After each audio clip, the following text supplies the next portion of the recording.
कि समझा है तो सिर दर पाओ और बहुर नीरे ऐसा दाओ।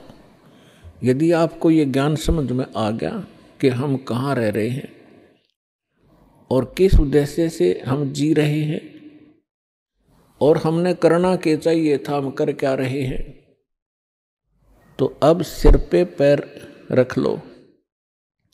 सिर पे पैर रखना बहुत तेज दौड़ना किसी आपातकाल स्थिति में, कहीं कहीं पैर टिका कर व्यक्ति के। तो अब आपको ऐसा समय मिला है कि इस समय रहते रहते आप अपना कर्म बना गए तो मोक्ष प्राप्त हो जाएगा, सदा के लिए झंझट मिट जाएगा। आप इस लोक में रह रहे हो, आपके बच्चे आपको कितने प्रिय हैं, आपके माता पिता आपको कितने प्रिय हैं, आपके पति पत्नी भाई बहन आपको कितने प्रिय हैं।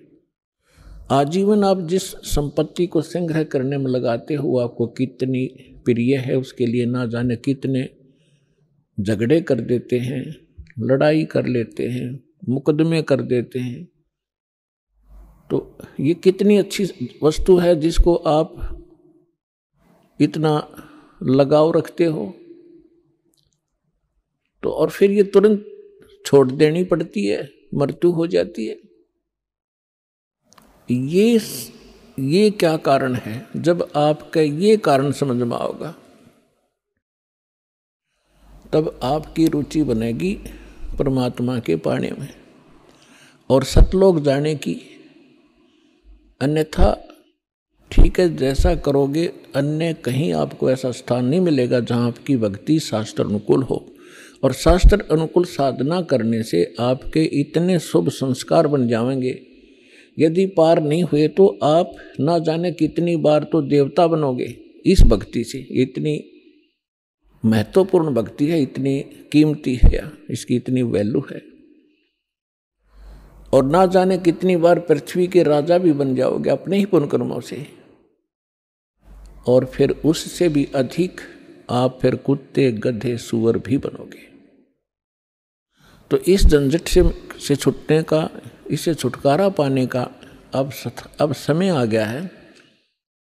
अब इसको चूकना नहीं है। बुद्धिमान व्यक्ति हो, एजुकेटेड होगे, परमात्मा ने हर तरह से रजा बख्श रखी है, आपको शिक्षित किया, सदग्रंथों से दास को परिचित किया और फिर ऐसे इंस्ट्रूमेंट बना दिए कि आप घर बैठे देख सकते हो। अब भी कोई परमात्मा प्राप्ति नहीं कर सकेगा, सतलोक जाने की इच्छा जिसकी नहीं बनेगी, तो फिर वो मनुष्य के शरीर में पशु ही है, मनुष्य नहीं है। इस ऐसा ज्ञान परमात्मा ने आपके रूबरू करा दिया है। जिस दिन आपकी सही रुचि बनेगी, यो ज्ञान समझ में आओगा, आपको इस लोक की कोई भी वस्तु अच्छी नहीं लगेगी। इंद्र दा राज काग दा बेष्टा, स्वर्ग के राजा की गद्दी भी आपको ऐसी बुरी दिखाई देगी जैसे काग की बींट होती है, टट्टी होती है। और अब तक हम एक सरपंच बन जाओ तो काग बीटते फिरें, एमएलए बन जाओ तो पता नहीं के बन गए, मंत्री मुख्यमंत्री बन जाओ इस छोटे से टुकड़े के, तो हमारी बुद्धि खराब हो जाती है। इस ज्ञान से सेटिंग होगी, यहाँ से इच्छा हटेगी। आपने देखे होंगे मुख्यमंत्री हेलीकॉप्टर से जा रहे थे, आगे उनके स्वागत के लिए माला लिए खड़े थे, रास्ते में क्रैश हो गया हेलीकॉप्टर और उस भगत जी के हट भी ना पाए कि 3 दिन तक। तो खाक है यह जीवन। तो आपने गहराई से सोचना पड़ेगा। ये कोई डूम बाट के गीत नहीं है, परमात्मा का बता आध्यात्मिक मार्ग है। और परमात्मा कहते हैं ये कहन सुन की बात नहीं है, ये कर पाड़ने की। पुण्यात्माओं, आपको आज के सत्संग में सुबह सुनाया था कि परमात्मा स्वयं आते हैं यथार्थ ज्ञान बताने के लिए और अपनी प्यारी आत्माओं को, अच्छी आत्माओं को मिलते हैं। गोता मारूं स्वर्ग में जा बैठूं पाताल, गरीब दास ढूंढता फिरूं अपने हीरे मोती लाल। कबीर साहब गरीबदास साहिब जी को मिले, सतलोक में लेकर गए, जहाँ से हम आए हैं, जहाँ हमारा निज स्थान है, जहाँ हमारे पिता रहते हैं। और वो प्रेमपता फिर वापस छोड़ के गए उनको इस पृथ्वी पर। आंखों देखा वो वहाँ का नज़ारा, वो दृश्य, सारा दृश्य, और परमात्मा से प्राप्त उस ज्ञान से परिचित होने के बाद परमेश्वर ये कह रहे थे, गोता मारूं स्वर्ग में जा बैठूं पाताल, गरीब दास मैं ढूंढता फिरूं अपने हीरे मोती लाल।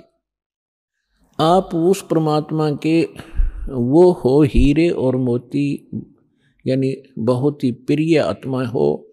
आप तक परमात्मा ने किसी भी माध्यम से संदेश पहुंचाया है और अपनी शरण में लिया है। आप वो पुण्यात्मा हैं। अब जब परमात्मा यहां आए हुए थे, घर घर डोला करते थे, कहीं भी चौराहे पर खड़े हो जाते थे, एक तारा लेके अपनी अमृत वाणी को सुनाया करते थे। परमात्मा की वाणी में आत्मा को अट्रैक्ट करने का इतनी पावर है जैसे चुंबक लोहे को खींच लेती है। अब इस मालिक की वाणी को सुनकर आत्मा अपने आप जैसे खिंचाव होता है, और ऐसे परमात्मा की वाणी इसको धंधेड़ कर रख देती है, इसको विवश कर देती है सोचने के लिए। तो कर क्या रहे हो, करना क्या चाहिए था। पृथ्वीपति चकवे गए जिनके चक्र चलंत, रावण सरीखे कौन गुण भाई ऐसे गए अनंत। सर्व सोने की लंका थी वो रावण से रणधीरम, एक पलक में राज विराजी जम के पड़े जंजीरम। सुखदेव ने 84 भुगती बना पजावे खरवो, तेरी क्या बुनियाद परानी तू पेंडा पंथ पकड़वो। आए हैं सो जाएंगे ये राजा रंग फकीर, एक सिंहासन चढ़ चले एक बंधे जात जंजीर। कबीर हरि के नाम बिना ये राजा रसब हो, मट्टी लदे कुमार के भाई घास न डाले कोई। पुण्यात्माओं, ये भगवान की बताई वाणी दास बोल रहा है, जो परमेश्वर स्वयं आकर बोलते हैं। जैसा गीता अध्याय नंबर 4 के श्लोक नंबर 32 में आपको प्रमाण बताया था कि गीता ज्ञानदाता कहता है कि वो परमात्मा स्वयं आकर अपने मुख कमल से जो ज्ञान देते हैं वो तत्व ज्ञान है। और उस ज्ञान में वो विशेष जानकारी है आध्यात्मिक यज्ञों की, यज्ञ माने धार्मिक अनुष्ठानों की, और उसको तत्वदर्शी संत ही बता सकते हैं उस परमात्मा के उस तत्व ज्ञान को। तो ये वो तत्व ज्ञान की वाणी है जो भगवान ने बता रखी है।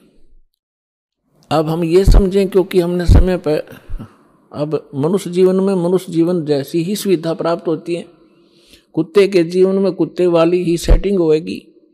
तो अब हम ये भूल जाते हैं कि उस समय पर खाना मिल जाता है, जब चाहे चाय पी लें, जब चाहे दूध पी लें, हैं, भूख लगे खाना खा लेते हैं। और जब ये शरीर छूट जाएगा, क्योंकि ये मिला इसलिए था, ऐसी सुविधाएं और ऐसी बुद्धि दी थी कि आप इसमें परमात्मा पाने का प्रयत्न करें। और यदि परमात्मा नहीं प्राप्त करते हैं, भक्ति ना करके और बकवादों में जीवन व्यर्थ कर जाते हैं, तो फिर परमात्मा बताते हैं कि राजा भी जब गधा बनेगा तो आम जीव की अब क्या बुनियाद है, क्या औकात है, सहज में समझ आ जाना चाहिए।